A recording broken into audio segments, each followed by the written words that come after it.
Ini dari kelompok tani Melonesia Beken ya, bertempat di... Hai guys, kali ini saya berada di sebuah greenhouse melon yang ada di salah satu perumahan di wilayah Bekasi. Ayo kita ketemu ketua kelompok tani melon tersebut. Ayo ikutin saya. Assalamualaikum Kak. Waalaikumsalam. Ya, Kak. Iya. Gimana? Dari mana? Ini kita dari Amirul Farming Kak. Oh. Boleh enggak nih kira-kira mau nanya-nanya tentang kebun melon yang Kakak kelola. Kita juga kebetulan bergerak di hidroponik juga nih, pengen belajar ke melon juga Mas? Enggak. Oh enggak. Kita main di sayur ya. Nanti juga nemu belajar dulu nih. Siapa bisa silakan dengan senang hati ke permelonan.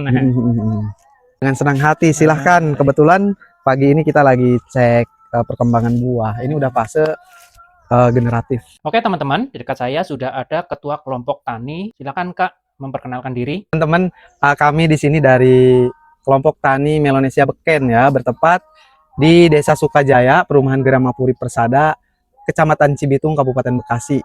Patokannya di samping Danau 2 Perum Gramapuri Persada. Nah, kami bersama ini tim, ada Pak Usep, Pak Bayu. Beliau aktif di sini tiap hari dan sore ya. Perawatannya menyiram, terus pruning, apalagi saat ini sedang fase generatif ya, lebih fokus ke bagaimana perkembangan buah. Itu Kak. Medianya Kokopit ya Kak Kokopit, ya? Pakai polybag putih. Ukuran berapa nih Kak?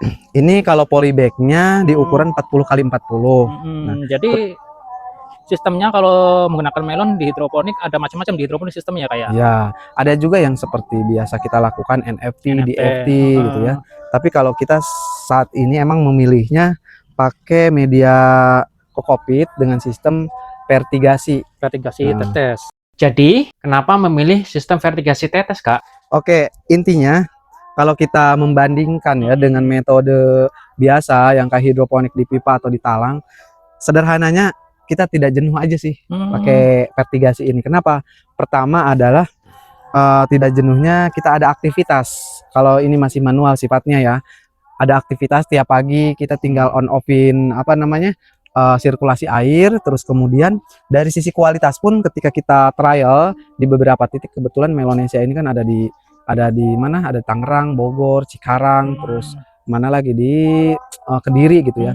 Kita sudah trial antara NFT dan vertigasi, kualitasnya emang enakan yang vertigasi hasilnya. Kalau tantangannya gimana? Kan tadi perawatan udah jelaskan, ini lebih mudah, ada kelebihannya masing-masing. Kalau bertani secara seperti ini, melon secara hidroponik, itu tantangannya apa Pak? Maksudnya tantangan metode? Tantangannya kendalanya di vertigasi? Di vertigasi tetes. Oke, mungkin dari pengolahan ya. Kalau pengolahan pertama, karena kalau kita pakai media Kokopit, mungkin Mas juga tahu ya, kalau Kokopit kita baru order, yaitu nggak harus langsung di polybag ya, tapi harus ada restorasi media dulu gitu ya, diungkep pakai basmit selama 7 hari, terus kemudian dicuci gitu ya. Tapi kalau di pakai media pipa yang metode biasa, mungkin udah tahu ya, itu tinggal kita bersihin pipanya, diisi air, udah ngalir gitu aja.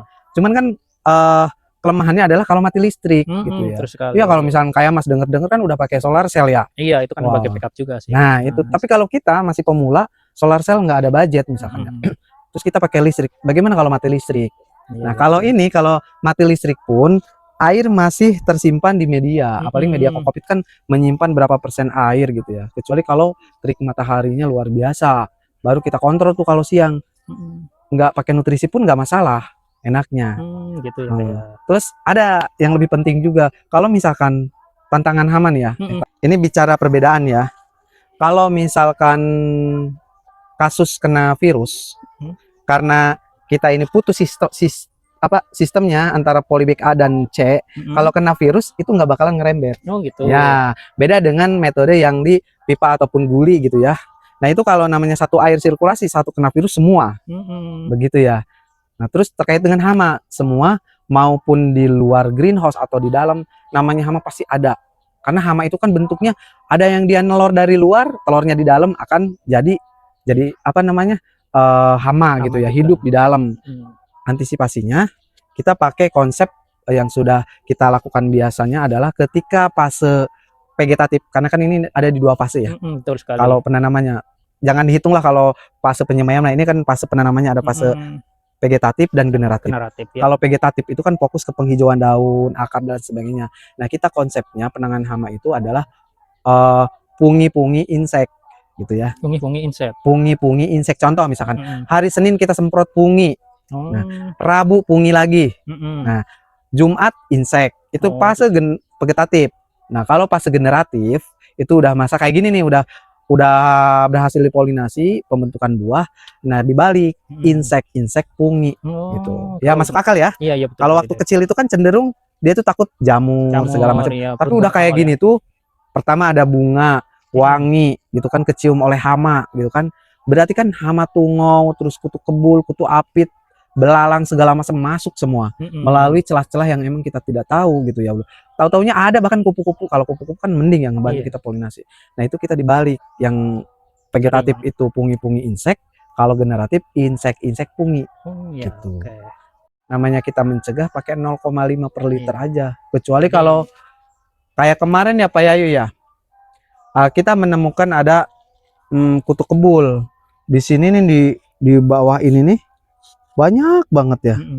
Nah, baru kita pakai 1 mili per liter. Kan pengobatan ya. Kalau pencegahan 0,5.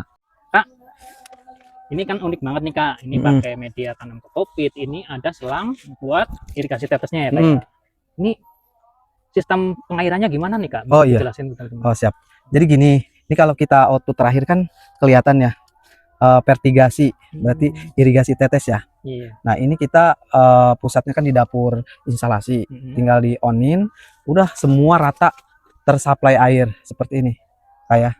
Jadi ini kita jatahnya maksimal sehari harus terpenuhi 2 liter nutrisi. 2 liter nutrisi. Untuk masa generatif. Berarti ketika vegetatif lebih sedikit, betul. Seperti itu. Ini berarti kita kasih AB Mix full, ada tambahan begitu dari pemberian secara semprot ke daun atau pupuk itu, aplikasinya? Kalau sama-sama kita ketahui kan ya, kalau hidroponik kan kita mengurangi semprot di daun ya. Berarti ini full, berarti pemberian nutrisinya di vertigasi tetesnya aja. Di vertigasi tetes gitu ya, seperti itu ya. Tapi dengan kondisi cuaca, kalau emang misalkan pagi kita full nutrisi, kemudian cuacanya panas banget, siang kita dorong pakai air baku biar untuk posisi ini dingin, biar nggak kewalahan. Berarti di tandonnya itu Kakak ngasih 2 input sumber gitu ya? Betul. Ada on off gitu ya. On off, nanti bisa supply yang nutrisi ataupun yang supply air saja ya? Betul. Seperti itu Mas. Oh ya Kak, ini udah kelihatan nih buahnya nih bagus-bagus banget ya, 1 polybag isinya 2. Mungkin bisa diceritain Kak, ini dari awal tanam sampai sekarang ini umur berapa Kak? Oh, ini kalau bahasa kita kan HSC ya Mas. Mas kan petani. HSC itu hari setelah tanam. Nah, ini kita usianya udah di 36 HST. Masa panen di 65 ya. Berarti tinggal dihitung berapa hari lagi, sekitar 20 sekian hari lagi ya. Berarti ini nanti sekitar 20-an hari lagi panen. Betul. Nah, ini kan lihat dari karakter kulit kan masih muda gitu kan. Targetnya kita itu nanti pas panen bisa mencapai minimal 1,5 kg. Ini masih hijau gini ya? Masih hijau. Ini emang yang ditanam di kebun Kakak jenis apa aja Kak? Nah, kalau yang jenis ini sebetulnya nanti bentuknya golden ya. Golden. Kuning kemasan kan ya. Iya. Nanti ini kan masih muda. Ini namanya sweet golden hami. Golden hami. Kalau yang di ujung sana sweet hami. Boleh nanti kita spill yang golden hami ya. Siap. Nanti juga ini akan ada proses ngenet juga ya nih ya. Ada proses, tapi dia tipis nettingnya. Kalau melon ini kan mengenal fase vegetatif dan generatif ya Kak. Untuk generatifnya nanti berarti ketika berbunga ini Kakak mungkin bisa jelaskan nih Kak, polinasinya itu manual dibantu hewan atau menggunakan serum Kak? Kalau bicara polinasi kan pembuahan ya. Ada 2, ada alami, ada buatan lah gitu ya. Betul. Alami itu juga ada 2, ada yang pakai lebah, ada juga alami kita motek dari jantan untuk ditempelin ke bunga betina gitu ya. Seperti itu. Tapi kemarin karena kita kekurangan SDM, kita pakai serum, kayak serum Tio3. Jadi gampang. Jadi tidak tidak melihat cuaca. Misalkan kalau polinasi dari bunga itu tuh harus pagi ya. Tapi kalau serum itu kita tinggal semprot-semprot. Bisa sampai membentuk buah kayak gini aja kita disemprot gitu tuh. Biar pembentukan. Kemarin saya coba analisa, ada yang belah nih kan ya. Belah kecil, disemprot itu jadi nutup gitu. Terus kemudian bicara daun ya. daun. Kenapa ini posisinya kok hampir ada di posisi sama gitu tuh ya? Iya. Yang di posisi sama itu rata-rata di ketiak atau di daun ke 9, 10, 11. Oke. Ya. Oke, Jadi gitu. ketika di setiap ketiak itu tuh ada bakal buah. Nah, kita potongin tuh di bawah ketiak 9 ke bawah. 9, 10, 11. 9, 10, 11. Baru kita pertahankan 3. Nah, dari 3 itu kita pilih salah satu. Terus kemudian ketika menjelang nanti pematangan, nah kita juga hitung juga daun karena target kita itu adalah 35 sampai 38 daun. Setelah itu kita potong pangkas. Ya, mungkin kalau kita lihat kira-kira itu udah sebatas kabel seling itu tuh. Kabel seling karena ini kan melambai ya, Iya. kekurangan tenaga mungkin Sekitar 2 meter kali ya kayak. seperti itu. Untuk pemasarannya nih mungkin bisa dijelaskan ke teman-teman. Silakan. Oh, jadi gini kayak pemasaran yang sudah kita lakukan adalah dengan konsep wisata petik melon gitu ya. Datang ke kebun, kemudian pilih, dipetik, lalu ditimbang. Nah, kebetulan kita ini yang di Cikarang panen ketiga kali, Pak. Oh, ini yang ketiga. Ketiga kali. Nah, yang kedua untuk panen ketiga ini kita menghadirkan 2 jenis melon. Yang pertama adalah Golden Hami. Ini yang kita lihat nih langsung nih. Ini Golden Hami. Ini nanti hasil akhirnya kuning kemasan ya. Warnanya warna kulit. Dan rasanya manis, teksturnya crunchy, dan juga warna dagingnya juga orange. Enak banget. Satu lagi adalah Sweet Hami. Sweet Hami dia lonjong buahnya. Kemudian dagingnya orange, crunchy, dan manis pula. Oke. Nah, kemudian karena kita menghadirkan wisata petik melon, ya kita dihargai 1 kilonya Rp45.000 per kilo. Dan free masuk greenhouse, free wisata petik melon. Gitu ya, teman-teman. Ini udah ada yang booking Kak ini, Kak. Nah, kebetulan kemarin iseng ya, ada ibu-ibu kesini kunjungan. Nah, ibu-ibu Ya, secara tidak langsung ngebooking gitu ya. Kemudian kita bismillah sudah mulai kita lakukan booking free ya. Booking free dari mulai pekan ini, dan nanti kita akan data pas H-2 mau panen, kita akan informasikan biar di hari H-nya panen kita sama-sama petik melon dengan sukacita, dengan meriah gitu ya. Bahkan kita nanti ada event-event yang emang menarik di sini. Bisa jadi nanti ibu-ibu senam ceria nanti di halaman greenhouse ini, dan juga ada edukasi tentang penanaman melon skala rumahan. Insya Allah free semua. Tambahannya juga nanti otomatis kita bisa icip-icip melon ya, gratis juga, karena teman-teman kalau petik melon identik dengan nyicipin dulu ya, apalagi ibu-ibu. Nih, ibu-ibu pasti seneng setelah icip-icip. Monggo kita sama-sama petik melon, pilih sesuai selera, ada Sweet Hami dan Golden Hami. Itu 2 jenis melon ini udah bisa booking. Jadi jangan tunggu lama-lama, nanti takutnya begitu open greenhouse malah nggak kebagian tuh. Iya, jadinya pastinya teman-teman. Kalau kita juga kemarin udah masuk list loh. Jadi ini pesan sekian untuk kita konsumsi sendiri. Oh ya, termasuk Mas juga udah booking ya? Iya, saya juga udah booking karena memang pengalaman sebelum-sebelumnya kalau begitu wisata melon itu serbuannya antusias masyarakat itu luar biasa. Apalagi ini berada di sebuah perumahan nih, dekat sekali dengan pemukiman warga. Jadi ya, mungkin daya tariknya di sini luar biasa. Betul. Oke teman-teman, kita sudah dipaparkan banyak sekali ilmu dari Ketua Kelompok Tani Beken Kak Hafiz kali ini.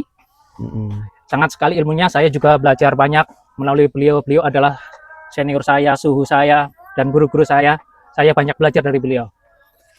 Mungkin ada kesan atau pesan masukan buat nih pegiat-pegiat hidroponik, baik yang pemula ataupun yang baru merintis maupun yang mungkin mau terjun juga di bidang hidroponik khususnya tanaman melon. Silakan Kak. Oke, baik teman-teman, Bapak Ibu, rekan-rekan, kita menghadirkan greenhouse Melonesia Beken ini bukan berarti kita ahli atau expert di bidang tani ya, tapi awalnya emang kita ingin belajar, ingin mencoba, kemudian kita menganalisa, jadilah seperti ini yang kita lihat sama-sama. Alhamdulillah di ketiga kalinya tanam ini, alhamdulillah sepertinya jauh lebih baik dari yang sebelumnya. Artinya bahwa dimanapun kita berada, lahan kita sempit, misalkan di rumah, minimal 3, 4, atau 5 polybag dicoba di rumah, nanam apa aja gitu ya. Karena kalau hasil berupa finansial itu menurut saya bonus ya. Yang terpenting adalah bagaimana kita itu waktu-waktu kita itu terpakai atau termanfaatkan. Dan apalagi kalau saat ini kan isunya pensiun gitu ya. Pensiun kita mau ngapain gitu ya. Minimal pesan saya, pensiun, di masa pensiun itu hati kita tenang gitu ya, nyaman. Tenang dan nyaman itu kan pasti ada ikhtiarnya gitu ya. Ikhtiarnya adalah bagaimana kita menciptakan kegiatan-kegiatan yang positif. Apalagi seperti ini nih, buahnya sudah terlihat dan apalagi profit. Wah, itu luar biasa ya. Iya, iya. Di masa pensiun, produktif, inovatif, dan tentunya berdaya. Profitable, ya, betul Nah, sekali. seperti itu. Terima kasih. Oke. Semoga bermanfaat. Oke teman-teman, terima kasih ini waktunya Kak Hafiz. Iya, siap. Nah, udah diizinkan datang dan menimba ilmu di sini. Oke teman-teman, sekian pembahasan melon hidroponik yang ada di salah satu perumahan Gramapuri Persada. Yang dekat silakan merapat, booking silakan di nomor yang kita sertakan di sini dan di deskripsi. Oke? Kita berjumpa selanjutnya waktu kita panen. Assalamualaikum Warahmatullahi wabarakatuh. Dadah.